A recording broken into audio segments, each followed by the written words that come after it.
So, I'm a little late. Like, the game drops in less than a month.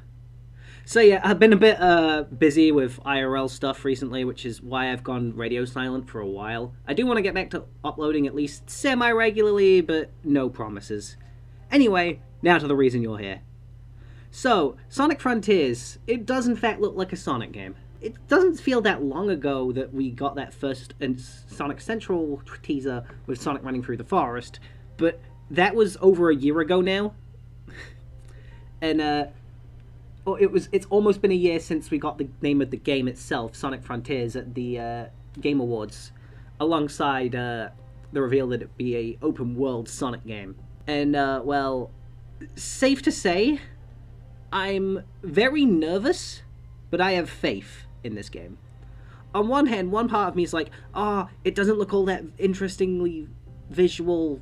It doesn't look visually interesting, and the playtesters are reporting that cyberspace controls like ass and meh meh meh. But on the other hand, holy shit, are you seeing Sonic throwing hands with all these robots? So yeah, the marketing campaign for this game has been, it's been weird, to say the least.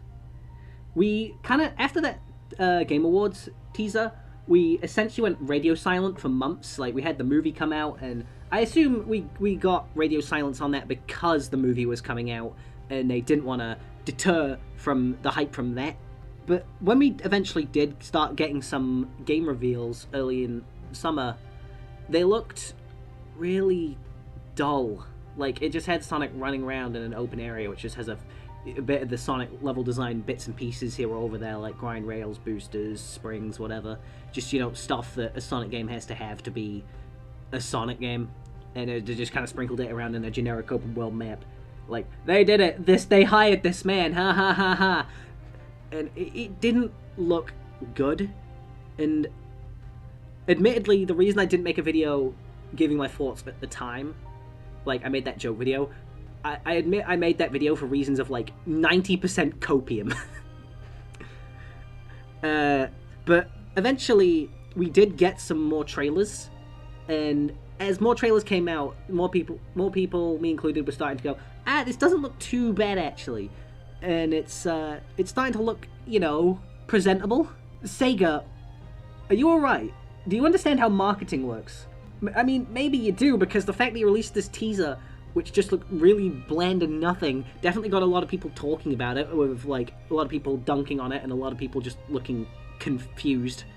You got people talking about it, and people were confused, and they wanted to see more because they were confused on why this was all we were being shown. So yeah, I guess your marketing campaign worked, but at the same time, don't ever do that again. So, the cyberspace levels, huh? These little bite-sized Sonic Generations, Sonic Unleashed, Sonic Colors, Sonic Forces, boost gameplay, bite-sized levels. They seemed kind of cool when they were first announced, but one thing that worries me is a lot of people who've been playtesting it at all these public events where they're showing the demo and stuff have said that it controls really rough. And that kind of has me concerned. Like, how rough are we talking here? Is it because you can, like, customize the speed controls in the open world?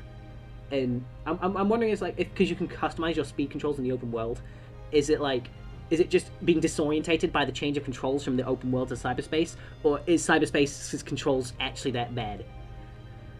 In any case, I expect that cyberspace will be a lot of fun to speedrun. Like, little bite-sized levels like that lend themselves well to playing over and over again to get the fastest time. Maybe I've just been playing too much Neon White recently. You should play that game, by the way. It's really good. That being said, the open world, or the open zone, as Izuka keeps demanding everyone call it, is kind of interesting because on one hand, there are some shots where we've seen where it just looks like there's just pure nothing for miles and it looks really bland and uninteresting. But then there are a lot of places where there's a lot of stuff, like a lot of, like, structures, there's a lot of enemies, there seems to be stuff to do. One notable one is that, like, one of the people who's been, like, a lot of people have been going around recording their demo footage, and, like, this guy named PL Wolf has found this diamond structure that's almost like a mini level in itself, which you have to climb up. And that seems interesting. If there's more places like that in the open world, that could be quite interesting. So, like, it seems like while there are some parts of the map where there isn't much going on, there will be some notable landmarks to find. And I'm interested to see what people will find when the full game comes out. The combat goes hard. It looks like the Werehog gameplay got a serious glow up, and I can't wait to see if there's any almost DMC-esque combo potential here. We've got like our basic little attack string here, we've got some special moves that we can sprinkle about between it, and there's a combo meter, which like if you can fill out your combo meter, you go into sort of a berserk devil trigger mode. It looks like the combat could have some depth to it. I don't think it's going to be quite DMC level, but I think there could be some fun to be had messing around with what moves you can perform. That being said, the skill tree does look a little small, and that's kind of disappointing. But, you know, maybe they're trying to keep the moveset small so it's not such a huge undertaking to add new playable characters in a DLC or a new game. Yeah, I know, copium, whatever. I'm moving on from this point. It's also interesting to note that in pretty much every major boss in the game, like every Titan fight, which is going to be like the end of the island fights, we seem to be going supersonic for all of them. Like, supersonic's not just an end-of-the-game thing anymore, or like a post-game reward, or like a reward for finding... Well, it is a reward for finding the Chaos Emeralds, but it's not... But it's like a reward for finding the Chaos Emeralds, but you do need to get it. It's interesting to see that that's how supersonic's going to work in this game, and it makes me wonder, is the final fight still going to be supersonic? Are we getting a new Sonic form since, like, when was the last time we got, like, a new Sonic form? I suppose Unleashed counts if you want to count the Werehog, but, like, one that's, like, meant to be, like, super and equivalent. We haven't gotten one since, like, Black Knight. Who knows, maybe it could be the return of Hypersonic. I doubt it, but it could be. It does seem, though, that Mario Kishimoto and Takashi Iizuka here are genuinely interested in making this the best Sonic game they can make it, though. And that the game was actually supposed to come out last year, but they actually delayed the game to make sure they could brush up the quality and make it the best game it could make it. And that's really cool. I can genuinely see that there is a desire to make a good game here. It's also worth noting that Masahiro Sakurai has played the demo, and he said that it was really good, so that's a good sign if Masahiro Sakurai thinks your game's good. This game's story, I have 100% faith that it will be good. Ian Flynn is a really talented writer, and he gets Sonic. So, while he does kind of have to write around the gameplay, I think we'll at the very least have good characterization in this story, which I think is what Sonic game stories need the most. They need really good characterization. They need all the characters to have, like, interesting, cool personalities that are easy to get attached to, and Ian Flynn does that brilliantly. If you haven't read the IDW comics, you really should. I'm interested to see what they do with the Starfall Islands. I'm interested to see what Sage's deal is. I'm interested to see what this whole pixelated arm thing with Sonic is. I'm 100% intrigued to dive into this game and find out what's going on the Starfall Islands. We could talk about the fact that, like, by the way, that in like one of these cutscenes, Sonic just gets yeeted. Like, he gets grabbed by a Titan and just yeeted into a mountain. That is pretty ridiculous, but I love it.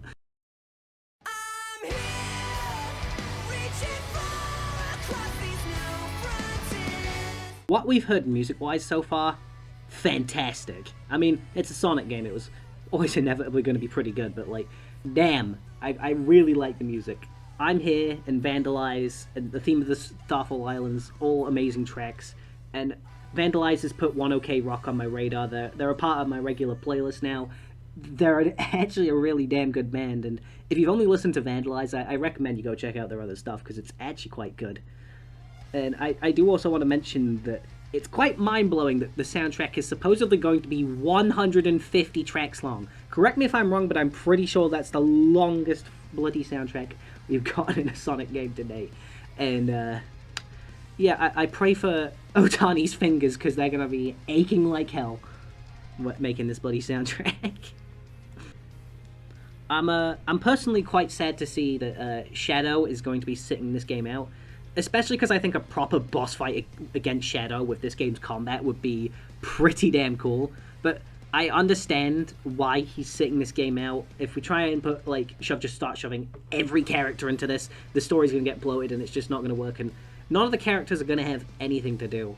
Like, I think for future game reference, I think a cool way to solve this could be, like, if you want a Sonic character in the game, but they're not that relevant to the game's plot, you could give them, like, since we may have side quests in this game, it's very likely we will, because it's an open world game and they usually have side quests, we could have some side quests where you might run into those characters and, like, go on a little adventure with them. Not play as them, You're not gonna make an entire new playstyle for one, like, maybe 5-10 minute mission, but like, you go on a mission as Sonic and help them, and like, it's just a side thing you can do, just as a way to acknowledge the character, have them there, but like, not try and force them into the main plot. Like, get some like Yakuza sub-story style stuff going on. I think it could be pretty cool. I'm also excited to see the return of the soap shoes. Hell yeah!